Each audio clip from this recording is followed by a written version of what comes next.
And Mr. Schindeldecker, we're sorry that we have a turbine slated for 1,100 feet from your house and 15 within a mile and 26 within a mile and a half. And the acoustics people you hired said you're not gonna be able to sleep in your house, so we're gonna help get you out. So my point is, as a health working group, why not err on the cautious side, since it's only a guideline, and let municipalities go higher if they want to? Or individual property owners could waive it. Is that a possibility in your mind? I would gladly waive the rights to my property. That is in our current For $350,000 so I can leave, because I'm not gonna live there. That's all there is to it. I've made that decision.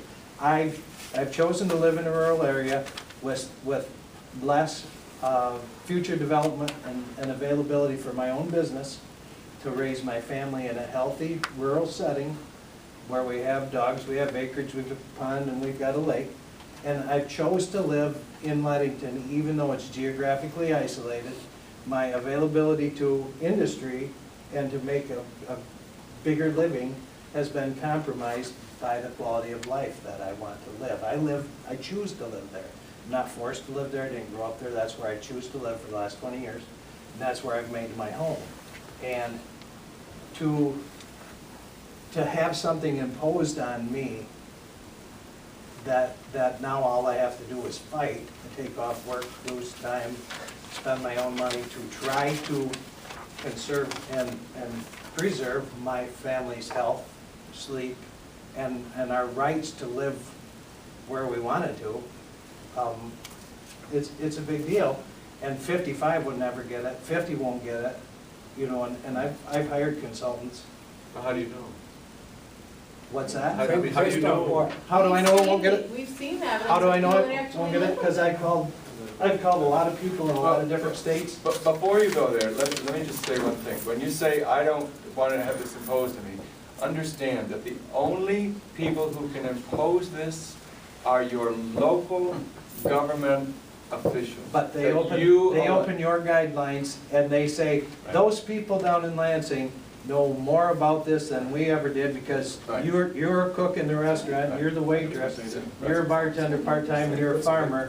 Now we're acoustic specialists. So our goal here in the revision is to enable them to make wise decisions. Right. We started, when we did it before, that was the best intentions of the best thinking and best available information available when it was done in 2008. This is 2011. Absolutely. So your input is, I need to understand your input. What is it you want us to write down? What I want you to do is to be cautious to the point of this. If this is a health group, if this is a health technical group, your recommendations need to be on what is healthy and safety. Healthy and safety. Ambient levels are a good start. Not what will continue growth of wind. Okay.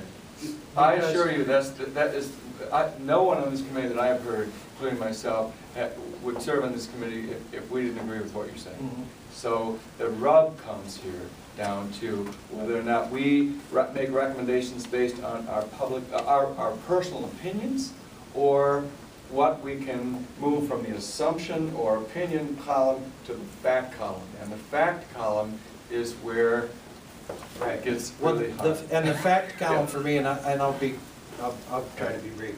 The fact column comes to me when I go on the internet and I can find 100 different people with complaints over in Wisconsin based on the same citing guidelines that now I'm facing. And then I talk to people over in Ubly, and I see those folks, and I call them, and then I talk to people in Ontario, and I see their letters and talk to them. And why would I physically be different as a human than all these people that I talk to when they're confronted with the same things? Now, I don't have a turbine 1,100 foot from my bedroom yet. Let me comment. So, all the complaints you're seeing online, who knows what turbine they're using, how far away that turbine is from the house? I'm an engineer.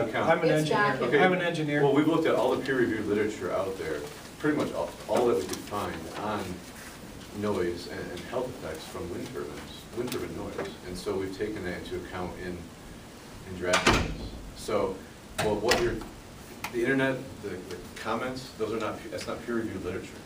I'll need As some an engineer, you should hamburger in the understand night. that when drafting a document like this, you have to take into account peer review literature only. You cannot take into Believe me, account there's comments in the internet. Oh, plenty I don't agree with of that. peer-reviewed things I know, out we've there looked at that a lot of do. it. But you're only looking at the ones that say what you want. No, we've all Listen, I have brought to, our own. I have to say this, because I hear this all the time, and I don't want to be against the person on the committee, but what peer-reviewed evidence does the wind industry have that these levels, 50s, 55, don't cause adverse health effects? No, I want. What I wanna peer-reviewed know literature what- says yeah, they do? we have to No, share. no, he's No, asking you, you, it's the you burden answer of that. purpose on Yeah. you. I've just Jerry, written an article you on. know what- I don't think this is very This is not productive. I don't at think all, this is the Jerry. way to go either. And I'm gonna take a motion to move along this agenda. Well, Anyone second? I didn't realize how much conflict resolution could get us into all these. Well, this is what we'll be in conflict about. I agree, we haven't even touched on noise per se today. So, But- my suggestion was is that we have we suggest a conflict resolution process to communities so they can deal with this issue locally that you're raising. Because Right. that's where it has to Yeah, go. and I'd like my comment to be written down then. I know. would You're rather next. have you guys fail on the safe side, and then they can move up. Can I ask one And- question? Okay. Like, I No, don't, no. Let me no, I'm come- just saying we all want energy though, and my whole point though is where's the energy supposed to come from?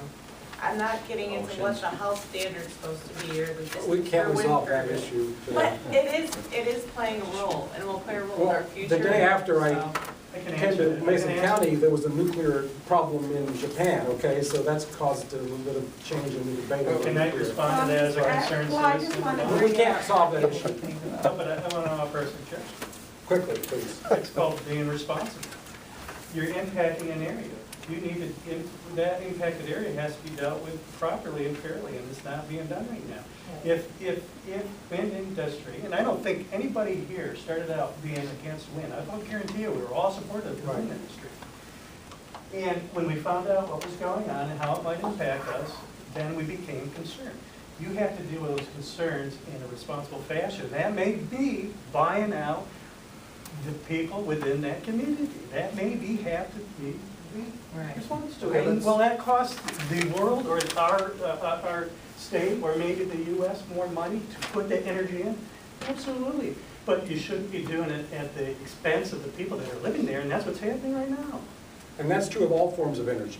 not just Absolutely, wind. but if it's a coal plant or if it's a Go ahead and nuclear stand plant. up, please. So that's an economic Make your impact comment. committee, and that's not what we are.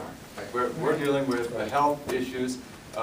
If one of your recommendations would be that the Public Service Commission should set up an economic impact committee, great. Please. I was addressing her Oh, question. excellent. I really think a lot of these problems could be dealt with right up front if you would establish some ethical guidelines at the state level. One of those suggested guidelines would be that that the energy people be required to make a public announcement at a certain time period ahead of time before these things come into an area. Like they're doing right now, they're coming in like thieves in the night, they're signing up to all these agreements in secret. A lot of them have gag orders, they can't talk about them with their neighbors, okay? When the public as a whole finds out about it, oftentimes there's this general overall feeling, it's too late, I can't do anything. And then you find out your township board, two of the people have signed these agreements, okay? And then you come up here and maybe I'm wrong in this, but I get the overall opinion that the whole state of Michigan and all of you are trying to push this wind energy thing right down our throats as some type of a panacea to all the energy woes in the world. And I don't think that's been resolved yet as far as determining whether or not this is an economical answer to our problems as far as energy goes. One thing, where does the energy come from when on hot days when the wind isn't blowing and all those air conditioners are running? Where's that coming from? Still comes from the coal plant. You know? It's, you know, and we're producing what is it, less than 1% of green energy right now in the state of Michigan? You know? 1%. They're putting up all these No, we're wind up to turbines. 4%. They're putting up, how much is it? 4%, 3 or 4%. Is it up to that high now? Yeah, Okay, last, renewable energy. which Okay. includes biomass. I think, like she said, everybody was for green energy until you find out, until you start looking at all these I'd like to hear things. from the committee on your comment about ethical guidelines. Is that something you think, Mark, we could mention at least as a need? Does the commission have the purview to do that? The zoning board, this group has, well, the ethics piece, I think, is separate from the charge of wind and health, or the health issues. Should the model zoning laws include a clause that says communities might want to establish some ethics guidelines associated with this? Sure, that's entirely possible, and basically that's up to me. And Julie, whether or not we would put something like that in there, and I would like to see some examples of what that means. I'm uncomfortable singling out an industry and saying, you need ethics guidelines, when, people down the street don't. So, Perhaps all of them. Maybe OWEA all has should. ethics guidelines. Great Lakes Renewable Energy Association, they have ethics guidelines for their members, so, I would be concerned about that. I would be the first one to say, having spent 30 years in industry and only 2 months working for government, absolutely industry should be operating at the highest level of ethical standards, as should But we I all. think the question, I'm not clear why it's your and Julie's, I mean, should Because it's not a our, health issue. well, it could be, Could be.